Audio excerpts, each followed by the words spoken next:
Mdzina la Atate ndi la Mwana ndi la Mzimu Woyera. Amen. Ndikulandireni abale pano pa tiyankhule na Ambuye. Pano ndi pamalo pamene aliyense amayitanidwa tonse titasonkhana pamodzi kuti Mulungu atiyankhule. Timayenera kumuyimbira m'manja mmene timayimbira amfumu akafuna kuyankhula pakati pathu. Koma ife timamuyimbira Mulungu chifukwa kuti kuzoti mawu akewo ndoti atithandize pa moyo wathu wa siku ndi siku. Lero ndi lachisanu pa 6 September. Ndipo tifuna kuti mawu alero atithandize kusinkhasinkha za ubwino wa Mulungu. Mawu oyamba akuchokera mu kalata yoyamba ya Paulo woyera kwa Korinto mutu 4 ndime ya 1 mpaka 5. Amene akutiwerengera mawu oyamba ndi a Tabitha Pungulume kuchokera ku St. Paul's Outstation, St. Mary's Parish, Kamuzu Barracks, mu Archdiocese ya Lilongwe. Mawu amtenga wabwino akuchokera mu tenga wabwino wa Luka woyera mutu 5 ndime ya 33 mpaka 39. Amene akutiwerengera mawu amtenga wabwino komanso kutigawira mawu ndi Reverend Father Eliseo Ntalika kuchokera ku St. Anne Gambura Parish mu Archdiocese ya Blantyre. Mawu oyamba. Mawu a kalata yoyamba ya Paulo woyera kwa Korinto.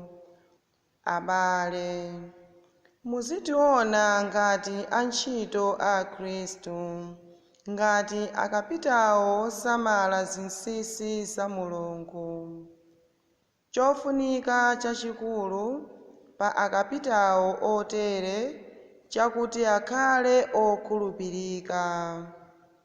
Kunena za ine ndekha, ndilibe nazo kanthu ngati ndiweruzidwa ndi inu, kapenanso ndi bwalo lina lililonse la anthu. Ndiponsotu ngakhale ine mwini wake sindiziweruza ndekha ayi. Ndilibe kanthu konditsutsa mu mtima mwanga, komabe ngakhale chimenechi sichitsimikizo chakuti ndine olungama. Ondiweruza ndi Ambuye basi. Motero musamaweruziretu munthu aliyense Ambuye asadabwere. Iwo ndiwo adzawunika pa zonse zobisika mu mdima, ndipo adzawulula maganizo a mitima mwa anthu. Pamenepo aliyense adzalandira kwa Mulungu chiyamiko chomuyenera. Mawu a Ambuye. Tithokoze Mulungu. Ambuye akhale nanu, akhalenso ndi mzimu wanu.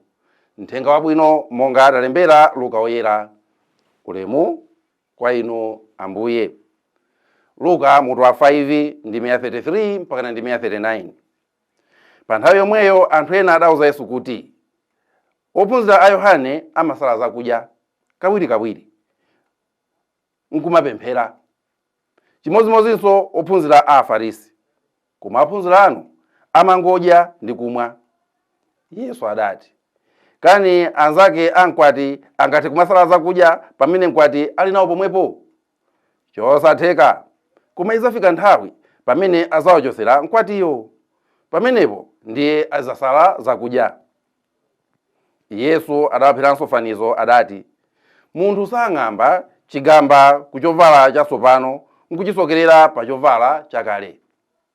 Chifukwa akatero waononga chovala chatsopanocho, ndipo chigamba chatsopanocho sichizayenerana ndi chovala chakale chija. Ndipo munthu sathira vinyo watsopano m'matumba achikopa akale, chifukwa akatero vinyo watsopanoyo amaphulitsa matumba aja. Choncho vinyoyo azatayika, matumbawo nkutha ntchito. Koma vinyo watsopano amamuthira m'matumbanso atsopano. Ndipo munthu akangolawa vinyo wakale, watsopano sangamfune, pajatu amati wakale ndiye vinyo cha iye. Mthenga wa Ambuye. Ulemu kwa inu Ambuye Yesu Khristu. Mawu oyambaja akunena kuti ife ndife angawi. Mawu akunena kuti ndife akapitawo. Kapitawo ndi ndani? Akunena kuti ife ndife angawi, amene tinapasidwa chuma cha Mulungu kuti tichigawa. Ndikakamba zimenezi munkumbukire Yosefe mu Chipangano chakale, amene Farao atamva kuti kunja kuno kuzabwera zaka 7 za njala, kenako zaka 7 za zokolola zambiri, kuti zizayamba ndi zokolola zambiri zija akolola zambiri, kenako kubwera njala. Mulungu anazilenga, anazipanga choncho kuti ayamba ndi zaka 7 za zokudya zambiri, kenako kubwera 7 za njala. Ndi anamuwuza Yosefe kuti iwe watanthauzira maloto, iwe ndikufuna kuti ukhale kapitawo wa zakudya za ku Igupto kuno. Ukhale kapitawo oziyang'anira. Ndipo mukayiwerenga nkhaniyo, Yosefe ndi amene anali ndi udindo wogawa, wogulisa zokolola zija. Anali ngawi amene ntchito yake sinali kuti azingogawa zinthu zija iyayi, koma ntchito yake inali kuti azisunge ndipo azigawa moyenerera, azigawa mu nthawi yake. Ambuye Yesu amanena nthawi zonse mu uthenga wake wabwino kuti kodi wantchito wabwino ndokhulupirika ndani, wantchito wanzeru ndokhulupirika ndani. Ndipo amayankha kuti ndiye amene amamusiya kuti azisamalira katundu wa bwana wake, ndipo mu nthawi yake amagawira zokudya kwa anthu a nyumbamo moyenerera. Ndimanena nthawi zonse kuti nyimbo ija yona kuti Yesu ati munda wakula antchito aperewera, pena pake sikamba zinthu molondola bwinobwino. Baibulo limanena kuti zinthu nzambiri otuta ndi amene achepa, zinthu nzochuluka koma akapitawo ogawa bwino zinthu mu nthawi yake amene ndi amene achepa. Chifukwa achulukira ndi akapitawo omwe kuti zinthu zikangobwera afuna azidye zonse zija zikhale zawo. Choncho ino ndi ine ntchito imene Mulungu amatiyitanira ndi ya ungawi, amene ukuziwa kusunga zinthu zabwino mu nthawi yake, ndipo uziyagawira anzako moyenerera kuti asapezeke wina wake amene akusowa. Ndipo akunena mawu aja kunena kuti pamene ifeyo tikugawa zimenezi tikuyembekezereka kuti tikhale anthu okhulupirika. Tikhale anthu okhulupirika, osati kukhulupirika kuja kuona kuti kumaziyang'ana wekha ndi kumazinena wekha kuti ndine munthu wabwino, ndine okhulupirika, unaenda pakati. Kukhulupirika kwako okuyeza ndi Mulungu mwini wake. Mulungu ndi amene atazakuuze iweyo ndiwe wantchito wabwino ndi okhulupirika.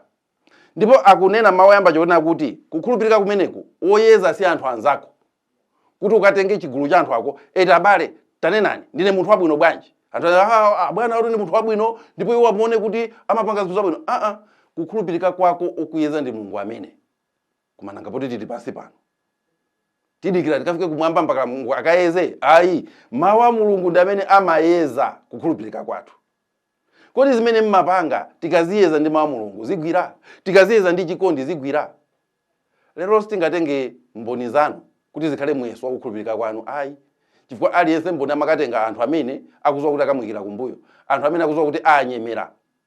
Ifeyo tikufuna kuti Mulungu mwini wake ndiye amene akhale mboni yathu. Chilungamo chathu chikhale Mulungu osati anzathu. Sititenga anthu kuti akaonese anthu ena kuti ifeyo ndife olungama.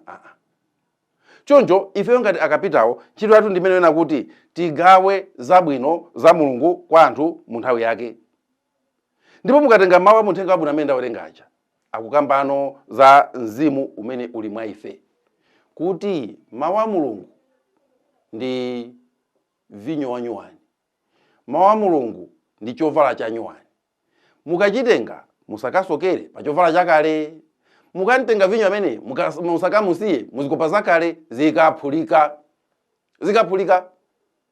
Musantenge vinyo amene mukayika zikopa zakale ndipo musatenge nsalu ya nyuwani imene ndikukasokera pa nsalu yakale ikakokeka ikanyoseka. Kuti muziwe kuti mawu amenewa ndi mawu amene amagwira ntchito pa moyo wathu wa siku ndi siku. Akufuna kunena kuti aliyense amene akufuna kulandira mawu a Mulungu alandire ndi mzimu wa Mulungu. Sungatene kuti uli ndi mzimu wako wakale omwewo ndiye uzikugwiritsa ntchito kuti ulandire mawu a Mulungu. Sizimatheka. Sungakhale munthu olandira uthenga wa nyuwani wasopano koma pa chikopa chakale. Chifukwa muzaona kuti ngakhale nziko mwathu muno zinthu zikumavuta kusintha. Chifukwa chani? Ngakhale mawu a Mulunguwa kuti tiaponyere asogoleri athu, zikopa zawo ndi zakale. Ngakhale mawu athuwa kuti tiaponyere mawu a Mulungu atiaponyere azisogoleri athu, maderesi ali nawo, zovala zimene ali nazozo ndi zakale. Oti ukakayikapo chigamba cha nyuwanichi amakanyosoka. Ndale zathu timangobwereza anthu osati akale omwewo yayi. Nkhani yanga siona kuti timabwereza anthu akale, zilibe ntchito kubwereza munthu akale, koma kubwereza anthu amene mzimu wawo sunasinthe.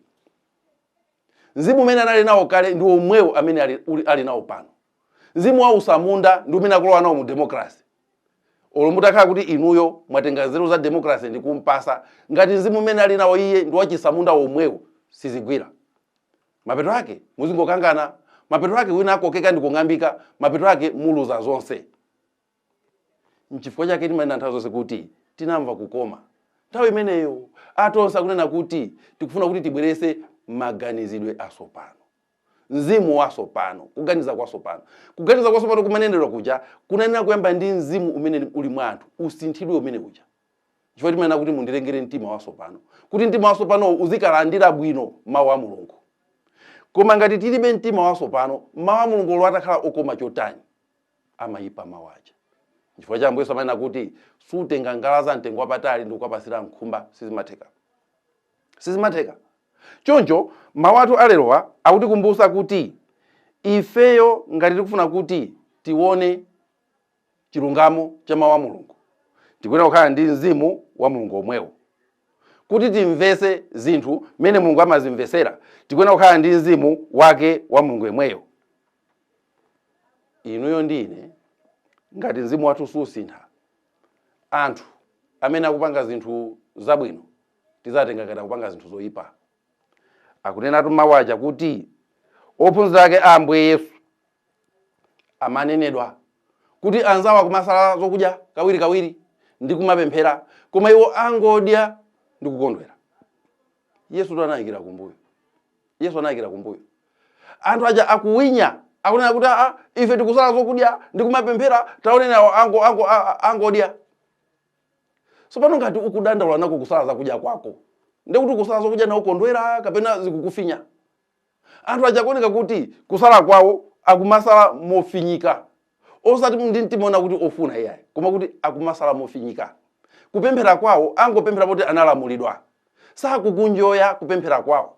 Ndiye akaona anzawo aja sakusala zokudya, akumamva nsanje. Akumamva nsanje.